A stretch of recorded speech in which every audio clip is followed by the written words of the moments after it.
Hey, Spring Valley family. Hey, it's been a while, but I wanted to get something posted.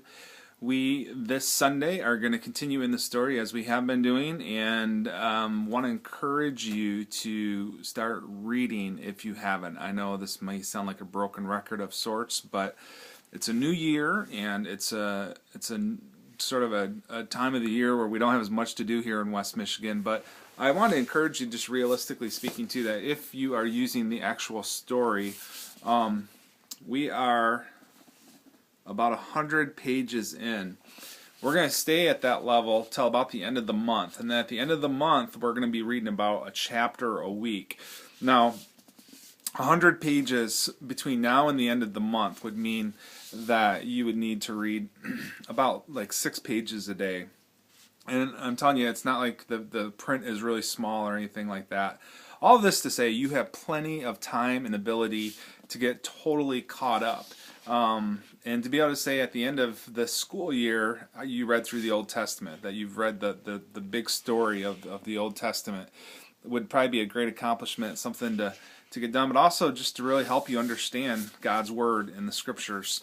So I want to encourage you in that, kind of a last push to do that, to get into it. And you know what, if you haven't read the first 100 pages and you want to pick up where we're at, chapter 7 and chapter 8, that's fine too. You can do that. You can pick up now and still be able to figure out and help you out for Sundays and so forth.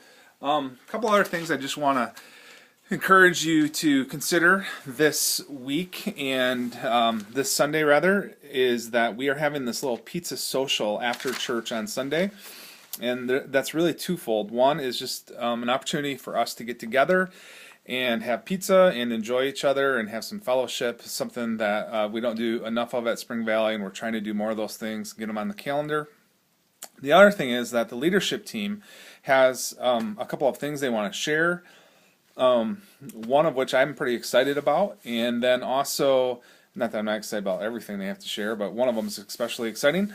The other is that they want to hear from you, and there's just going to be some opportunity. We've been doing these someday cards and so on, and this will just be an opportunity for you to share vocally some of your hopes and dreams and so on for Spring Valley as we go into our leadership retreat. We are going to take that information to heart and try to figure out a way to implement it, and really looking forward to the next coming months and even years of what this could mean for our church in conjunction with some of the things that they have to share as well. Also the girls, I'm sorry, they're not all girls, I think we have one or two boys in there, but are dancing this week. Sarah Miller has been leading this dance class, and they are going to do their first performance, so that's this Sunday. And then one final thing I wanted to remind you about is our trip to Africa. And many of you have shown interest in this. Some of you have shown really serious interest in this. And we really need to get this nailed down as far as who our participants are going to be. So a week from this Sunday, we'd like to have a meeting after church.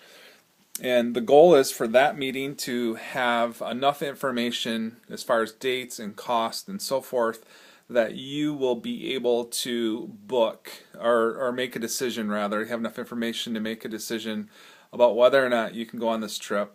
And then by the end of January to actually have that list complete of attendees, and we'll start looking at booking some airfare. So if you've been kind of playing around the idea of Africa and wanting to go and not sure if it would work, that meeting will be crucial. And so get on your calendar. It'll be short. I don't perceive it to be much more than 20 minutes or so, probably. Yeah, I think that's about it for now. This Sunday, I guess I had one more thing to share. We're teaching on a very delicate subject. Joshua's conquest, taking the promised land. That whole endeavor involves a lot of bloody war. And a phrase has come out of that called holy war, and we're going to talk about that this Sunday. We're going to talk about what is holy war, what does it mean, the ramifications of that, and so forth. So lots going on, but it's all good stuff, and once again, I just want to encourage you to come and be a part of it as we get into the story. Thanks, and have a great weekend. Stay safe in these snowy weathers. You know what I mean.